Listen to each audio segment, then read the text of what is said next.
চলতি সপ্তাহে এসএসসি নিয়োগ দুর্নীতি মামলায় 2016 সম্পূর্ণ প্যানেল বাতিলের নির্দেশ দিয়েছে কলকাতা হাইকোর্ট। আদালতের নির্দেশে চাকরিহারা হন 25,753 জন। এই ইস্যুতে যোগ্য চাকরিহারাদের পাশে দাঁড়িয়েছে রাজ্য সরকারি কর্মচারীদের সংগঠন সংগ্রামী যৌথ মঞ্চ। আন্দোলনের ঝাঁঝ বাড়াতেই সংগ্রামী যৌথ মঞ্চের তরফে এসএসসি ভবন ঘেরাওয়ের ডাক দেওয়া হয়েছিল। বৃহস্পতিবার সেই কর্মসূচির অঙ্গ হিসেবে আন্দোলনকারীরা করুণাময়ী মোড়ের কাছে জমায়েত হতে শুরু করলে বিশাল পুলিশ বাহিনী তাদের বাধা দেয়।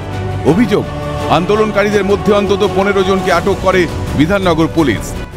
একজন মহিলা যে নিজেকে গভর্নমেন্ট এমপ্লয়ি বলে দাবি করেছেন এবং তিনি বলছেন যারা যোগ্য চাকরিহারা তাদের পাশে দাঁড়াতেই তিনি এসেছেন, তার হাতে আঘাত লেগেছে বলে অভিযোগ। এবং যারা নবম থেকে দশম শ্রেণী যাদের শিক্ষক, যাদের চাকরি চলে গিয়েছে এবং নিজেদেরকে যোগ্য চাকরিহারা বলে তারা দাবি করছেন, তারাও আজকে এসেছিলেন এই প্রতিবাদে সামিল হতে। তাদেরকেও পুলিশ কার্যত টেনে হিঁচড়ে প্রিজেন্ট ভ্যানে তোলে।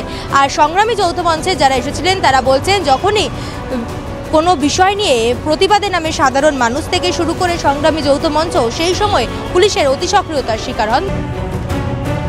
পুলিশের এই অতি সক্রিয়তা নিয়ে একরাশ ক্ষোভ উগরে দেন সংগ্রামী যৌথ মঞ্চের সদস্যরা।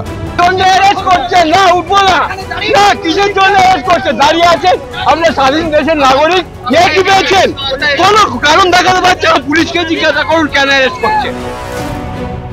রাজ্যে দুর্নীতির শিকার যোগ্য চাকরি প্রার্থীরা, অন্যদিকে বঞ্চনার শিকার রাজ্য সরকারি কর্মচারীরা। এই দুর্নীতি এবং বঞ্চনার পথ মিলেমিশে একাকার হয়ে গিয়েছে বলে অভিযোগ।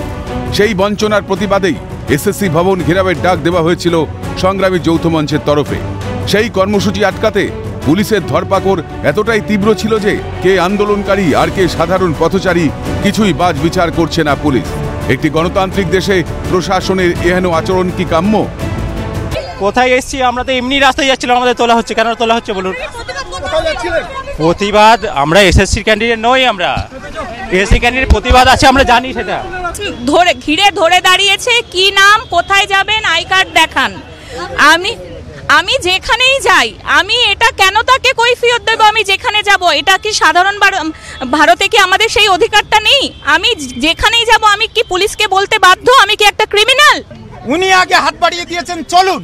কেন আমরা কি ক্রিমিনাল? একটা পাবলিক প্লেস। আন্দোলনকারীদের ওপর রাজ্য প্রশাসনের এহেন দমন পীড়ন আচরণ নিয়ে সরব হয়েছে বিরোধীরা। বিজেপির রাজ্য সভাপতি সুকান্ত মজুমদারের অভিযোগ, আন্দোলনকে রুখতে সব রকম ভাবে চেষ্টা করছে তৃণমূল সরকার।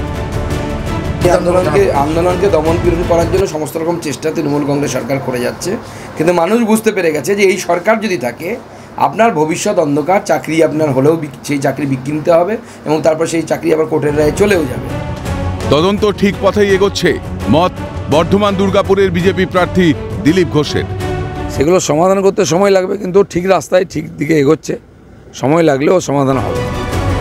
অন্যদিকে এসএসসি নিয়োগ দুর্নীতি মামলায় হাইকোর্টের নির্দেশকে চ্যালেঞ্জ করে শীর্ষ আদালতের দ্বারস্থ হওয়ার সিদ্ধান্ত নিয়েছেন যোগ্য চাকরি প্রার্থীরা। বৃহস্পতিবার এই লক্ষ্যে দিল্লির উদ্দেশ্যে যাত্রা করেন চাকরিহারাদের এক প্রতিনিধি দল। ক্যামেরায় শুভজিৎ গায়নের সঙ্গে রেশমি দাস ও শুভদীপ মান্নার রিপোর্ট, ক্যালকাটা নিউজ।